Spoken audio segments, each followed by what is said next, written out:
his ex-wife's contention that he focused more on work as an agent with the Florida Department of Law Enforcement than on the girls and her. A belief that was, unfortunately, built entirely on fact. Police work, especially investigations, required an alarming amount of time. FDLE tended to get involved in the biggest of cases, and there often wasn't time to just take off and see your family. As he and the girls grew older, he realized what a mistake that was. He could watch either of his girls all day long. Granted, Kelly, the oldest, had a much more refined streak and mature attitude, but he thought of her as perfect. Emily was almost like the son he never had. He took in a deep breath of recycled air, appreciating the fact that he had a day with them he had not expected. Emily playfully started to pull on his arm and climb off the ground, but he stopped her. He hated to admit it, but the toll of the last 6 months had caught up to him. Among his other injuries during a hunt for a fugitive, he had torn the ligaments in his left shoulder. The fugitive, Daniel Wells, had been wanted for the bombing of a cruise ship.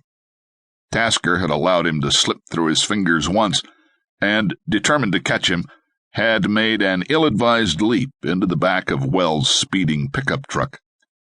He felt the result of his exit from the moving truck every day. The new scar on his forehead didn't bother him, but chronic pain was starting to mount up. He still hadn't started back to practice with the Special Operations team. Tasker and his daughter exchanged small talk and played games until they were near the front of the line. He had allowed the day off and the attention of his daughter to relax him more than he had been in months. Out of nowhere, Emily said, "That lady's pretty. Would she be fun to go out with?" Tasker's eyes followed her finger to a petite Latina with layers of lustrous light brown hair and dark, intelligent eyes. She was cheerfully directing the tellers as she calmed the impatient crowd.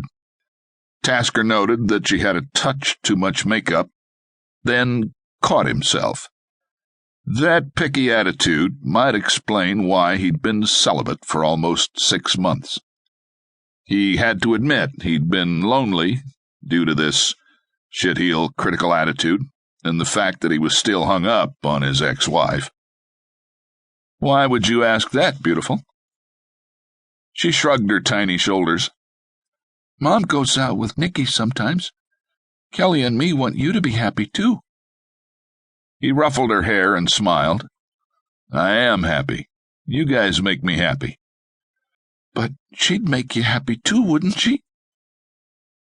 Tasker looked back at the vivacious, radiant bank manager with the extra eyeliner. "I'm sure she's a nice person." "Will you ask her out?" "Let's see when we get up there." "So you might?" He smiled and let out a little laugh. Before he could answer, though, a blast of warm, humid South Florida air hit him as the front door swung open. He looked up and couldn't pinpoint the feeling exactly, but his hand almost instinctively came to rest on the small green belly bag that concealed his off-duty SIG P230 automatic. 2 men in their early 20s stood next to the door, talking. Tasker scanned them from their ratty keds to the grubby University of Miami ball caps on their heads. They looked up at the security cameras and then up and down the row of tellers. They never even looked at the customers. Tasker knew what they were up to. The only question was whether they had the balls to go through with it right now. Every instinct told him to draw now and preempt what was coming. But Emily's presence at his side slowed him, as did the other innocent bystanders. Unless there was an immediate threat to someone's life, he shouldn't worry about a bank losing money. Besides, maybe these guys were just workmen assessing a painting job. Oh, please, he was thinking like an attorney now.